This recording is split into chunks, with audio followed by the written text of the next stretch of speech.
महाराज की जय भवानी। सर्वप्रथम मी अंबा मातेला देखील नमस्कार करतो, नमन करतो आणि आजच्या या अमरावती विमानतळाचे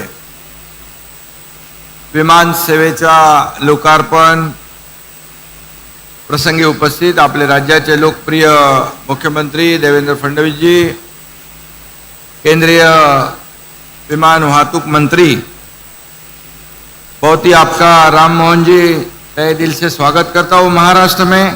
बहुत ही हमारे यंगेस्ट मंत्री आहेत ते आणि सर्वात तरुण मंत्री केंद्राचे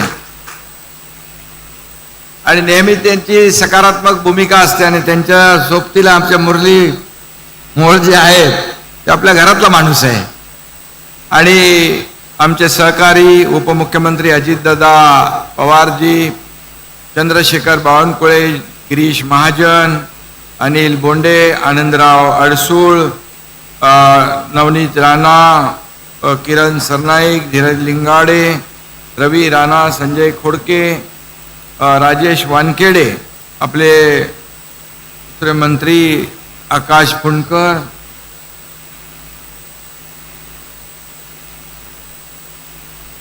संजय सेठी, एमआयडीसीच्या आपल्या स्वातीताई पांडे त्यांनी चांगलं काम केलं, रवी राणा, व्यासपीठावरील सर्व सन्माननीय मान्यवर, मोठं व्यासपीठ आहे आणि उपस्थित आमच्या सगळ्या इकडे लाडक्या बहिणी बसलेल्या आहेत, लाडक्या बहिणींनो आणि लाडक्या भावांनो, लाडके शेतकरी, लाडके ज्येष्ठ सगळे इथं आहेत।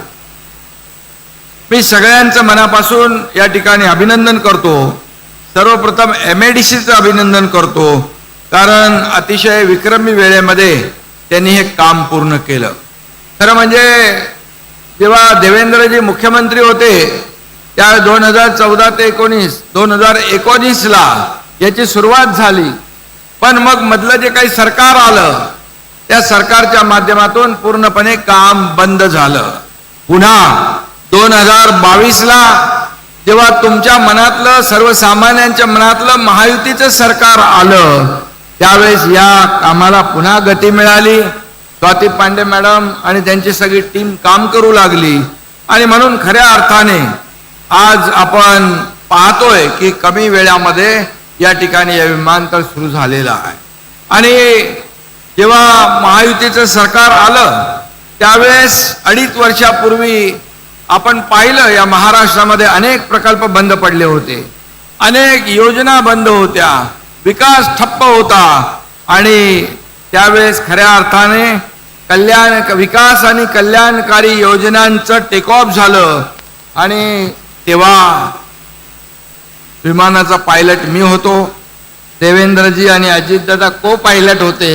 आता देवेंद्रजी पायलट आहेत, आम्ही दोघं को पायलट आहोत। पायलटची सीट बदलली तरी सुद्धा विमानाचं विकासाचं विमान मात्र तेच आहे, त्याच गतीने आम्ही पुढे जातोय, इंजिन तेच आहे आणि ते ज्यादा गतीने या ठिकाणी धावताना आपण गेल्या 3-4 महिन्यामध्ये पाहतोय आणि खरं म्हणजे त्या विकासाची भरारी या पुढील काळात आपल्याला दिसेल। मुंबई समृद्धी महामार्गाचा दादांनी इथं उल्लेख केला, त्या समृद्धी महामार्गाचं लोकार्पण देखील झालं आदरणीय मोदी साहेबांच्या शुभ हस्ते। या समृद्धी महामार्गाची आखणी जेव्हा केली तेव्हा देवेंद्रजी मुख्यमंत्री होते आणि मी MSRDC खात्याचा मंत्री होतो। अनेक लोकांनी त्याला विरोध केला, प्रचंड विरोध केला, महामार्ग होऊ देणार नाही म्हटलं, परंतु काही लोकांनी आडमुठी भूमिका घेतली, विकास विरोधी भूमिका घेतली, परंतु खऱ्या अर्थाने हा नागपूर मुंबई समृद्धी महामार्ग अमरावतीमधून पण जातो, हा विकासाचा महामार्ग ठरणार आहे असे आम्ही मनामध्ये निश्चय केला आणि देवेंद्रजींच्या मार्गदर्शनाखाली मी रस्त्यावर उतरून त्या ठिकाणी समृद्धी महामार्ग पुढे नेला आणि म्हणून आपण म्हणतो मुश्किल नहीं है जीत की राह, मुश्किल नहीं है जीत की राह, ठान लिया जो तू अगर वो मंजिल खुद चलकर आएगी, नाप दे जो तू डगर. आणि म्हणून जेव्हा आपण कुठलंही असं अशक्य काम नाहीये, परंतु आपल्याला इच्छाशक्ती पाहिजे, मनापासून आपण ठरवलं पाहिजे की होणार होणार होणार. आणि म्हणून 2.5 वर्षात जे काम आम्ही केलं त्याची सगळे आपण साक्षीदार आहात. आणि मुंबईतला कोस्टल रोड असेल, मुंबई नवी मुंबईला जोडणारा अटल सेतू, आता राम मोहन जी नवी मुंबई में जो एयरपोर्ट बनेगा उसके वजह से उसमें भी आपका योगदान है. और उसके वजह से मुंबई एयरपोर्ट के ऊपर का जो लोड है वो कम हो जाएगा. और ये जो अभी अजीत दादा ने कहा कि 4:30 बजे 2:30 बजे इधर का टेक ऑफ होने वाला, वो जल्दी करो, वो भी जल्दी हम कर सकते, क्योंकि वहां हमें टाइम मिलेगा, वहां स्पेस मिलेगा. और इसलिए नवी मुंबई का एयरपोर्ट भी बहुत तेजी से बन रहा है. और मैं इतना ही कहूंगा कि आदरणीय देश के प्रधानमंत्री मोदी जी यहाँ पर विकास में हमारे साथ में हात बढ़ा रहे, योगदान दे रहे. ये डबल इंजिन की सरकार आहे. आणि म्हणून मुरली, तुम्ही सांगितलं मुरलीजी की सगळ्यात जास्त विमानतळ गेल्या 10 वर्षात 86 विमानतळ वाढले. पूर्वीच्या विमानतळ आणि आताच्या विमानतळामध्ये फरक आहे. 400 विमानतळ तुमचं टार्गेट आहे. आणि म्हणून खऱ्या अर्थाने हा जर विकासाचा वेग राहिला तर मला वाटतं मोदीजींच्या नेतृत्वाखाली या खरं म्हणजे या देशामध्ये आणि महाराष्ट्रात, आता तर सगळ्यात जास्त एअरपोर्ट महाराष्ट्रात आहेत, आणखी आपल्याला महाराष्ट्रात एअरपोर्ट करायचे आहेत, नाईट लँडिंग करायचं आहे. आणि खऱ्या अर्थाने आम्ही पालघरमध्ये देखील 3रा एअरपोर्ट करतोय आणि त्याला देखील तुमचं योगदान आवश्यक आहे. आणि म्हणूनच खऱ्या अर्थाने या पुढे जे विकासाचा जो वेग आहे तो वेग आपल्याला या ठिकाणी आदरणीय मोदी साहेब प्रधानमंत्री आहेत. आणि या महाराष्ट्रामध्ये रेल्वेसाठी, रस्त्यांसाठी, एअरपोर्टसाठी, पोर्टसाठी, या सगळ्या योजनांसाठी केंद्र सरकार पैसे देत आहे. आपण रेल कनेक्टिव्हिटी करतोय, एअर कनेक्टिव्हिटी करतोय, रोड कनेक्टिव्हिटी, पोर्ट कनेक्टिव्हिटी करतोय आणि ऍक्सेस कंट्रोल रोड बनवतोय. या राज्यामध्ये कुठल्याही कोपऱ्यातून कुठल्याही कोपऱ्यात जायचं असेल तर 7 ते 8 तासापेक्षा जास्ती लागता कामा नये, ही आमची संकल्पना आहे. आणि म्हणून नागपूर मुंबई पूर्वी 15 तास, 20 तास, 18 तास लागायचे. आता पाहतोय आपण 6 ते 7 तासात, 8 तासात मुंबईमध्ये पोहोचेल. आणि मला वाटतं आता अमरावतीवरून मुंबईला 6 तासात माणूस जाईल. 6 तासामध्ये अमरावतीचे पालकमंत्री बावनकुळे आता 6 तासात नागपूर टू मुंबई. हे चमत्कार जो आहे हा समृद्धी महामार्गाचा आहे.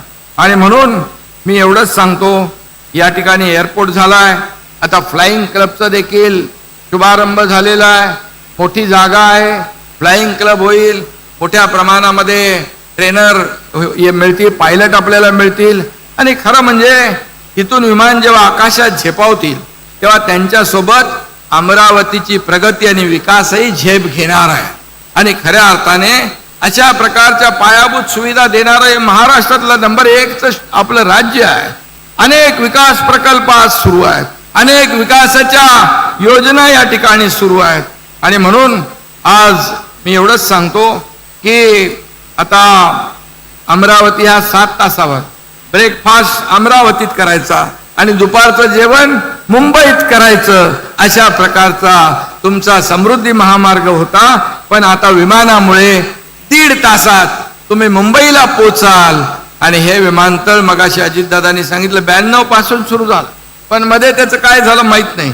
पण जेव्हा देवेंद्रजी मुख्यमंत्री झाले त्यानंतर पुन्हा त्याला गती आली. मी मुख्यमंत्री झाल्यानंतर त्याला आणखी गती दिली.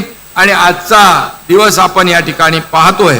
खरं म्हणजे राजकीय इच्छाशक्ती असेल तर काही अशक्य नाही. अशक्य गोष्टी आपण शक्य करून दाखवलेल्या आहेत. आणि म्हणून अडचणींचा पाडा सोपा असतो. आणि आमच्या आधी जे सत्तेमध्ये होते त्यांना फक्त अडचणीचाच पाडा तोंडपाठ होता आणि विकासाच्या पाड्याशी काही देणं घेणं ठेवत नव्हते. म्हणूनच अनेक प्रकल्प रखडले. स्पीड ब्रेकर सरकार म्हणून मागचं होतं, पण आता आम्ही सगळे स्पीड ब्रेकर हटवले. आपलं सरकार बुलेट ट्रेनचं आहे आणि बुलेट ट्रेनच्या वेगाने या ठिकाणी आपल्याला पुढे जायचं आहे. आणि म्हणूनच मी आपल्याला सांगतो, बघा अनेक प्रकल्प या ठिकाणी होत आहेत. आणि या एअरपोर्टमुळे अमरावतीचा विकास होईल, सर्वसामान्य शेतकऱ्यांना, इथल्या नागरिकांना फायदा होईल. या ठिकाणी या वाहतूक व्यवस्था जिथे असते, रस्ते जिथे चांगले असतात, रेल्वे कनेक्टिव्हिटी असते, एअर कनेक्टिव्हिटी असते, त्या ठिकाणी विकास जलद गतीने होत असतो. आणि म्हणून सर्व नियोजित विमानतळांची कामं अशीच मार्गी लागली पाहिजे. यासाठी आपण प्रयत्न करूया. छत्रपती राजाराम महाराजांनी स्थापन केलेल्या कोल्हापूर विमानतळाचं विस्तारीकरण आदरणीय प्रधानमंत्री नरेंद्र मोदीजींच्या हस्ते झालं. त्या कोल्हापूरचा ऐतिहासिक लुक आपण पाहतोय. हे देखील विमानतळ आंतरराष्ट्रीय दर्जाचं होईल.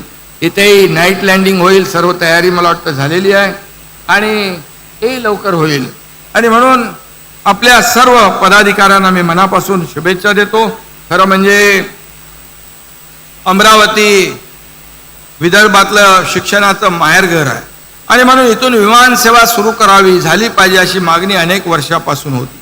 आणि म्हणून आज खऱ्या अर्थाने त्याला सुरुवात झालेली आहे आणि आपल्या सगळ्यांच्याच साक्षीने त्याचं उद्घाटन झालंय. जसं जशी मागणी वाढेल तशी तशी त्याची क्षमता देखील वाढ करण्याचं काम आपलं सरकार करेल. मला खात्री आहे अमरावती विमानतळ हे विदर्भाच्या अर्थव्यवस्था, व्यापार, पर्यटन, हवाई संपर्कासाठी गेम चेंजर प्रकल्प ठरल्याशिवाय राहणार नाही, अशा प्रकारचा विश्वास या ठिकाणी व्यक्त करतो. अगदी चांद्यापासून बांद्यापर्यंतची जी कनेक्टिव्हिटी आहे ती आपण भक्कम करतोय आणि म्हणून या संपूर्ण प्रकल्पांना वेग आणि गती देण्याचं काम आपण करतोय.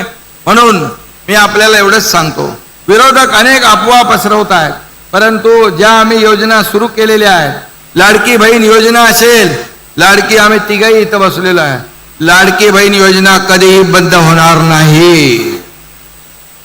ज्या योजना आम्ही सुरू केल्या टप्प्याटप्प्याने आम्ही सगळ्या पूर्ण करणार. आम्ही प्रिंटिंग मिस्टेक वाला सरकार नाही. अनेक लोकांनी निवडणुकात काळात वीज बिल माफ करतो म्हणून वीज बिल बंद केली, निवडून आल्यानंतर विजेची बिल पाठवले. ते आमचं सरकार नाही, महायुतीचं सरकार आहे.